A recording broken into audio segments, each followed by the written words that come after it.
سجدہ سہو کا مکمل طریقہ۔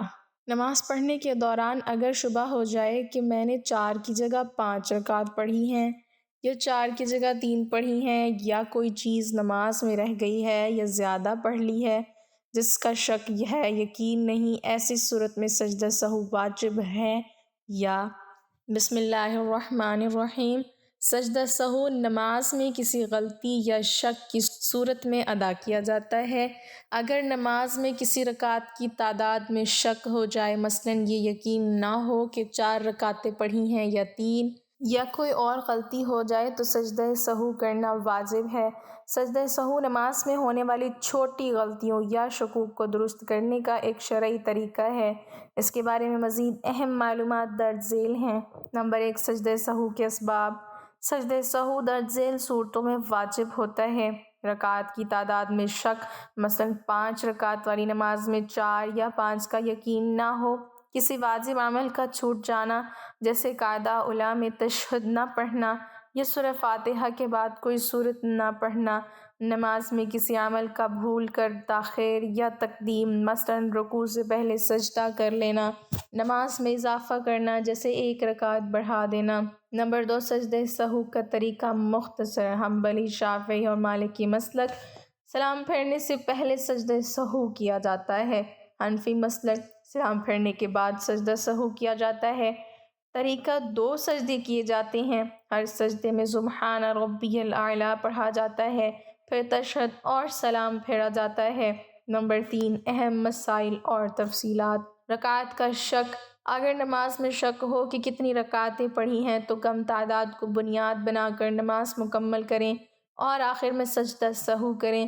مثال: اگر 4 رکعت والی نماز ظہر میں شک ہو کہ 3 پڑھی ہیں یا 4 تو 3 پر بنا کر چوتھی رکعت پڑھیں اور سجدہ سہو کریں۔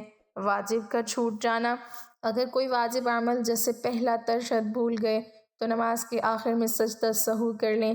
اضافہ یا کمی: اگر 1 رکعت زیادہ پڑھ لی تو سجدہ سہو سے نماز درست ہو جاتی ہے۔ نمبر 4، سجدہ سہو نہ کرنے کی صورت میں: اگر سجدہ سہو واجب ہو اور نہ کیا جائے تو نماز درست ہو جاتی ہے لیکن گناہ ہوتا ہے، حنفی مسلک کے مطابق۔ نمبر 5، سجدہ سہو کے بعد دوبارہ تشہد: اگر سجدہ سہو سلام سے پہلے کیا جائے جیسے شافعی مسلک میں تو تشہد دوبارہ پڑھا جاتا ہے، اگر سلام کے بعد کیا جائے جیسے حنفی مسلک میں تو تشہد نہیں پڑھا جاتا۔ نمبر 6، امام اور مقتدی کے لیے حکم۔ اگر امام سجدہ سہو کرے تو مقتدیوں پر بھی واجب ہے کہ وہ اس کے ساتھ سجدہ کریں۔ اگر مقتدی کو امام کی غلطی کا علم ہو تو وہ سبحان اللہ کہہ کر امام کو تنبیہ کر سکتا ہے۔ نمبر 7، سجدہ سہو سے متعلق عام غلط فہمیاں۔ سجدہ سہو صرف شک کی صورت میں نہیں بلکہ یقینی غلطی جیسے واجب کا چھوٹ جانا پر بھی واجب ہے۔ سجدہ سہو نماز کو باطل نہیں کرتا بلکہ درست کرتا ہے۔ اگر فرض جیسے رکوع یا سجدہ چھوٹ جائے تو سجدہ سہو کافی نہیں بلکہ نماز دہرانی پڑے گی۔ نمبر 8، سجدہ سہو کی شرعی دلیل۔ نبی کریم صلی اللہ علیہ وسلم نے فرمایا، جب تم میں سے کسی کی نماز میں شک ہو جائے تو وہ سلام پھیرنے سے پہلے 2 سجدے کر لے۔ نمبر 9، نماز کے بعد یاد آئے تو کیا کریں؟ اگر نماز کے بعد یاد آئے کہ سجدہ سہو واجب تھا اور ابھی تک اتنا وقت نہ گزرا ہو کہ نماز کا وقت ختم ہو چکا ہو تو فوراً سجدہ سہو کر لیں۔ اگر وقت گزر چکا ہو تو حنفی مسلک کے مطابق نماز دہرائی جائے گی۔ نمبر 10، خاص حالات۔ سفر میں سجدہ سہو کا طریقہ وہی رہتا ہے۔ مریض اگر سجدہ نہ کر سکے تو اشارے سے سجدہ سہو کر لے۔ سجدہ سہو نماز کی قبولیت کو مکمل کرنے کا ایک اہم ذریعہ ہے جو بندے کی عاجزی اور اللہ کی رحمت کی طرف رجوع کو ظاہر کرتا ہے۔ سجدہ سہو سے متعلق اسلامی تاریخ میں کئی واقعات ملتے ہیں، خاص طور پر نبی کریم صلی اللہ علیہ وسلم کی سنت مبارکہ سے ذیل میں ایک مشہور واقعہ پیش کیا جاتا ہے جسے صحیح بخاری اور دیگر کتب حدیث میں بیان کیا گیا ہے۔ پہلا واقعہ نبی کریم صلی اللہ علیہ وسلم کا نماز میں سہو اور سجدہ سہو کرنا۔ ایک مرتبہ نبی کریم صلی اللہ علیہ وسلم نے ظہر کی نماز پڑھائی۔ آپ صلی اللہ علیہ وسلم نے نماز مکمل کرنے کے بعد سلام پھیرنے سے پہلے اٹھ کر بیٹھ گئے اور 2 سجدے کیے، سجدہ سہو۔ صحابہ کرام رضی اللہ عنہم نے پوچھا، یا رسول اللہ صلی اللہ علیہ وسلم، کیا نماز میں کوئی تبدیلی آ گئی؟ آپ صلی اللہ علیہ وسلم نے فرمایا میں نے ظہر کی نماز 4 رکعت پڑھائی، لیکن مجھے شک ہوا کہ میں نے 4 پڑھائی ہیں یا 5۔ جب ایسا شک ہو تو کم تعداد کو بنیاد بنا کر نماز پوری کرو، پھر سجدہ سہو کرو۔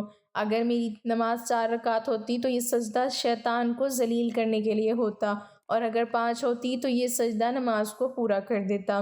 دوسرا واقعہ، نماز میں رکعت کا اضافہ۔ ایک اور موقع پر نبی کریم صلی اللہ علیہ وسلم نے عصر کی نماز پڑھائی۔ نماز مکمل کرنے کے بعد آپ صلی اللہ علیہ وسلم اپنی جگہ پر بیٹھے رہے۔ صحابہ اکرام رضی اللہ عنہم میں سے ایک شخص حضرت ذوالیدین رضی اللہ تعالیٰ عنہ نے پوچھا کیا نماز کم کر دی گئی ہے یا آپ بھول گئے؟ آپ صلی اللہ علیہ وسلم نے صحابہ اکرام رضی اللہ عنہم سے دریافت کیا کیا ذوالیدین سچ کہہ رہے ہیں؟ صحابہ اکرام رضی اللہ عنہم نے جواب دیا جی ہاں۔ تب آپ صلی اللہ علیہ وسلم کھڑے ہوئے، باقی ماندہ رکعت پڑھی، پھر سلام پھیرا اور سلام کے بعد 2 سجدے یعنی سجدہ سہو کیے۔ تیسرا واقعہ، قاعدہ اولیٰ پہلا تشہد بھول جانا۔ ایک مرتبہ نبی کریم صلی اللہ علیہ وسلم 2 رکعت والی نماز جیسے عیدین یا وطر پڑھ رہے تھے۔ آپ صلی اللہ علیہ وسلم پہلی رکعت میں قاعدہ یعنی بیٹھنا بھول گئے اور دوسری رکعت کے لیے کھڑے ہو گئے۔ صحابہ اکرام رضی اللہ عنہم نے آپ صلی اللہ علیہ وسلم کو یاد دلایا تو آپ صلی اللہ علیہ وسلم واپس بیٹھے، تشہد پڑھا، پھر نماز مکمل کی، آخر میں سجدہ سہو کیا۔ اس واقعے سے سیکھے گئے اسباق۔ نمبر 1، انسانی غلطی فطری ہے۔ نبی کریم صلی اللہ علیہ وسلم بھی بھولے، لیکن آپ صلی اللہ علیہ وسلم نے سجدہ سہو کر کے یہ سکھایا کہ اللہ کی رحمت ہر کمی بیشی کو پورا کر دیتی ہے۔ نمبر 2، سجدہ سہو کا مقصد نماز میں ہونے والی چھوٹی غلطیوں کی تلافی اور شیطان کے وسوسوں کو بے اثر کرنا۔ نمبر 3، امت کے لیے رہنمائی۔ اگر نماز میں شک ہو تو کم تعداد کو بنیاد بناؤ، نماز پوری کرو اور آخر میں سجدہ سہو کر لو۔ نبی کریم صلی اللہ علیہ وسلم کا فرمان، جب تم میں سے کسی کو نماز میں شک ہو جائے تو وہ ٹھیک ٹھیک سوچے، اگر اسے یقین ہو جائے تو نماز پوری کرے، پھر سلام پھیرنے سے پہلے 2 سجدے کرے۔ سجدہ سہو سے متعلق چند مزید اسلامی واقعات اور احادیث درج ذیل ہیں جو نماز میں غلطیوں کی اصلاح کے لیے نبی کریم صلی اللہ علیہ وسلم اور صحابہ اکرام رضی اللہ عنہم کے عمل کو واضح کرتے ہیں۔ نمبر 1، نماز میں اضافی رکعت اور سجدہ سہو واقعہ۔ ایک مرتبہ نبی کریم صلی اللہ علیہ وسلم نے مغرب کی نماز 3 رکعت کے بجائے 4 رکعت پڑھا دی۔ صحابہ اکرام رضی اللہ عنہم نے آپ صلی اللہ علیہ وسلم سے پوچھا کہ نماز میں اضافہ ہو گیا ہے؟ آپ صلی اللہ علیہ وسلم نے فرمایا نہیں، لیکن مجھے شیطان نے وسوسہ ڈالا۔ پھر آپ صلی اللہ علیہ وسلم نے سلام پھیرنے کے بعد 2 سجدے یعنی سجدے سہو کیے۔ نماز میں اضافہ ہو جانے پر سجدہ سہو کرنے سے نماز درست ہو جاتی ہے۔ نمبر 2، تشہد بھول جانے پر سجدہ سہو۔ نبی کریم صلی اللہ علیہ وسلم ایک نماز میں قاعدہ اولیٰ یعنی پہلا تشہد بھول کر چوتھی رکعت کے لیے کھڑے ہو گئے۔ صحابہ اکرام رضی اللہ عنہم نے آواز دے کر یاد دلایا سبحان اللہ۔ آپ صلی اللہ علیہ وسلم واپس بیٹھے، تشہد پڑھا، پھر نماز مکمل کی اور آخر میں سجدہ سہو کیا۔ واجب تشہد چھوٹ جانے پر سجدہ سہو کرنا ضروری ہے۔ نمبر 3، صحابی کا نماز میں شک اور سجدہ سہو۔ حضرت عمر بن خطاب رضی اللہ عنہ نے فرمایا میں نے ایک دن نماز پڑھی لیکن مجھے شک ہوا کہ میں نے 3 رکعت پڑھی ہیں یا 4۔ میں نے نبی صلی اللہ علیہ وسلم سے پوچھا تو آپ صلی اللہ علیہ وسلم نے فرمایا نماز پوری کرو، پھر سجدہ سہو کرو۔ شک کی صورت میں کم پر بنا کر نماز مکمل کریں اور سجدہ سہو کریں۔ نمبر 4، نماز میں سلام پھیرنے کے بعد یاد آنا۔ نبی کریم صلی اللہ علیہ وسلم نے ایک نماز پڑھائی اور سلام پھیر دیا، لیکن پھر صحابہ اکرام رضی اللہ عنہم نے بتایا کہ آپ صلی اللہ علیہ وسلم نے 1 رکعت کم پڑھائی ہے۔ آپ صلی اللہ علیہ وسلم نے فوراً کھڑے ہو کر باقی رکعت پڑھی، پھر سلام کے بعد سجدہ سہو کیا۔ نماز کے بعد یاد آنے پر بھی سجدہ سہو کرنا درست ہے۔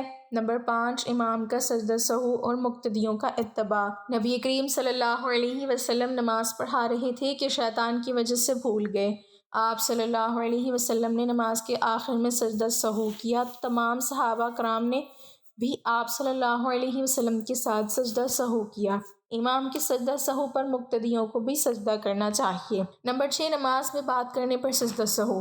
حضرت معاویہ بن حکم بیان فرماتے ہیں میں نماز میں تھا کہ ایک شخص کو چھینک آئی تو میں نے یرحمک اللہ کہہ دیا۔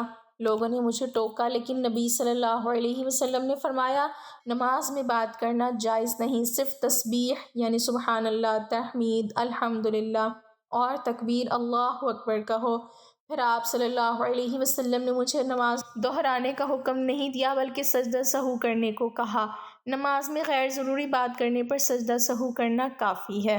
نمبر 7، رکوع یا سجدہ چھوٹ جانے پر سجدہ سہو۔ حضرت عبداللہ بن بحینہ روایت کرتے ہیں نبی صلی اللہ علیہ وسلم نے ظہر کی نماز میں پہلی 2 رکعتوں کے بعد قاعدہ یعنی بیٹھنا بھول گئے اور تیسری رکعت کے لیے کھڑے ہو گئے۔ نماز مکمل کرنے کے بعد آپ صلی اللہ علیہ وسلم نے 2 سجدہ یعنی سجدہ سہو کیے۔ قاعدہ اولیٰ چھوٹ جانے پر سجدہ سہو کرنا ضروری ہے۔ نمبر 8، نماز میں تاخیر سے سجدہ سہو۔ نبی کریم صلی اللہ علیہ وسلم نے فرمایا جب تم میں سے کوئی نماز میں شک کرے تو سجدہ سہو کر لے، خواہ نماز کے فوراً بعد ہو یا کچھ دیر بعد، یہاں تک کہ شیطان اسے بھلا نہ دے۔ سجدہ سہو نماز کے فوراً بعد یا تھوڑی دیر بعد بھی کیا جا سکتا ہے۔ یہ واقعات ظاہر کرتے ہیں کہ سجدہ سہو نہ صرف غلطیوں کی اصلاح کا ذریعہ ہے بلکہ یہ اللہ کی رحمت اور نبی صلی اللہ علیہ وسلم کی سنت کی عملی تصویر بھی ہے۔ اس سے نماز کی قبولیت میں اضافہ ہوتا ہے اور بندہ اپنی عاجزی کا اظہار کرتا ہے۔ سجدہ سہو کا طریقہ۔ نمبر 1، نماز کے آخر میں تشہد پڑھنے کے بعد جب آپ نماز کے آخر میں تشہد یعنی التحیات پڑھ چکیں اور درود شریف پڑھنے سے پہلے ہوں تو دائیں طرف سلام پھیرنے سے پہلے سجدہ سہو کریں۔ نمبر 2، سجدہ سہو کی نیت، دل میں نیت کریں کہ آپ سجدہ سہو کر رہے ہیں۔ نمبر 3، 2 سجدے کرنا، پہلا سجدہ کریں اور اس میں سبحان ربی الاعلیٰ پڑھیں اور پہلے سجدے سے اٹھ کر بیٹھ جائیں، دوسرا سجدہ کریں اور اس میں بھی سبحان ربی الاعلیٰ پڑھیں۔ نمبر 4، تشہد اور سلام، دوسرے سجدے سے اٹھ کر تشہد یعنی التحیات پڑھیں، درود شریف پڑھیں، پہلے دائیں طرف سلام پھیریں پھر بائیں طرف۔ یاد رکھیں اگر نماز میں کسی واجب عمل کا چھوٹ جانا یا کسی رکعت کی تعداد میں شک ہو تو سجدہ سہو کرنا واجب ہے۔ اگر نماز کے دوران ہی شک ہو جائے تو بہتر یہ ہے کہ کم تعداد کو بنیاد بنائیں اور سجدہ سہو کر لیں۔ یہ طریقہ سنت کے مطابق ہے اور نماز کو درست کر دیتا ہے۔ اللہ تعالیٰ ہمیں دین کی مکمل سمجھ نصیب فرمائے اور ہمارا خاتمہ ایمان پر فرمائے، آمین۔ ناظرین، کمنٹ باکس میں اللہ تعالیٰ کے 99 ناموں میں سے ایک نام ضرور ٹائپ کریں۔